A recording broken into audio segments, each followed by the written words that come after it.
बात होगी सपनों की, संघर्ष की और उस मंच की जहां मेहनत को मिला सम्मान।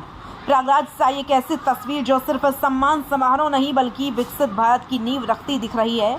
उत्तर प्रदेश के केशव प्रसाद मौर्य ने प्रयागराज में आयोजित प्रतिभा सम्मान समारोह 2024 में शामिल होकर मेधावी छात्रों को सम्मानित किया। यह कार्यक्रम संस्कृति IAS द्वारा आयोजित किया गया था, जिसमें उत्तर प्रदेश लोक सेवा आयोग 2024 में सफलता प्राप्त करने वाले अभ्यर्थियों को सम्मानित किया गया। समारोह में उप मुख्यमंत्री के साथ संस्थान के निदेशक अखिल मूर्ति ने सफल अभ्यर्थियों को मेडल, प्रशस्ति पत्र और स्मृति चिन्ह देकर सम्मानित किया। अपने संबोधन में केशव प्रसाद मौर्य ने कहा, प्रशासनिक सेवा में चयन केवल व्यक्तिगत उपलब्धि नहीं बल्कि राष्ट्र सेवा का अवसर है। उप मुख्यमंत्री ने युवाओं को प्रेरित करते हुए कहा कि ईमानदारी, कर्तव्यनिष्ठा और समर्पण ही सफलता की असली कुंजी है। उन्होंने कहा कि देश और प्रदेश का भविष्य इन्हीं युवाओं के कंधों पर टिका है। अपने भाषण में उन्होंने प्रयागराज की पवित्रता और ऐतिहासिक महत्व को भी रेखांकित किया। उन्होंने कहा कि यह गंगा, यमुना और अदृश्य सरस्वती के संगम की भूमिका है जो ज्ञान, तप और साधना की प्रेरणा देती है। केशव मौर्य ने कहा कि प्रयागराज देश भर के प्रतियोगी छात्रों का प्रमुख केंद्र है, जहां विद्यार्थी कठिन परिस्थितियों में रहकर भी सफलता हासिल करते हैं। उन्होंने वर्ष 2047 तक विकसित भारत और विकसित उत्तर प्रदेश के लक्ष्य का जिक्र करते हुए युवाओं से आह्वान किया कि वे अपने गांव, परिवार और राज्य का नाम रोशन करें।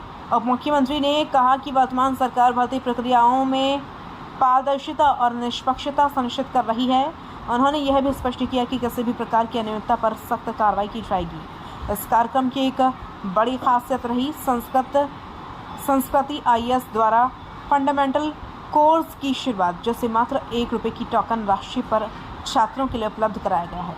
इस पहल की सराहना करते हुए उप मुख्यमंत्री ने कहा कि यह आर्थिक रूप से कमजोर लेकिन प्रतिभाशाली छात्रों के लिए बेहद लाभकारी साबित होगी। इस मौके पर कई प्रमुख हस्तियां भी मौजूद रहीं, जिनमें सांसद प्रवीण पटेल, विधायक गुरु प्रसाद मौर्य, विधायक दीपक पटेल, राजेश शुक्ल, श्रीमती निर्मला पासवान सहित कई जनप्रतिनिधि और गणमान्य लोग शामिल हुए।